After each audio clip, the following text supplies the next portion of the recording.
po natin ang plug for behavior, mga idol. Nagkaroon po ako ng plug for behavior simula noong April.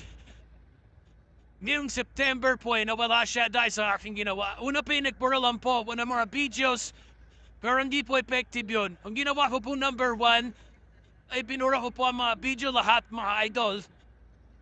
As in lahat po. Tapos nag-upload po ako ng bago na mga walang music, voice over lang po, mga idol. Ayun po yung pangalawa. Pangatlo po, mga idol, ay nag-reports lang po ako. Report a problem, tapos naghantay. At ang pang-apat po, ito po yung aking ginawa, yung huling-huli. Kung may po'y monetize na, mga idol, ito po ay i-off nyo. Pagkatapos siya pong gawin yung tatlong sinabi ko, mga idol, pagka-off nyo po yan, mga buksan nyo po uli agad, i-on nyo. Tapos magantay lang po na mga ilang araw o isang linggo, mga idol.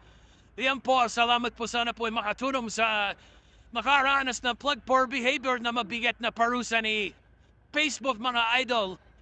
Kaya gawin niyo na po ang mga step na to, mga idol, para po kayo ay huwag mawala ng pag-asa at magkaroon din po kayo ng pagbabalik sa Facebook na earnings, mga idol. Okay po ba? Sana'y makatulong po sa inyo ito, mga idol. May pag-asa pa po ang plug for behavior. Kaya huwag mawala ng pag-asa. Gawin itong apat na step na ito, mga idol. Thank you po sa inyo.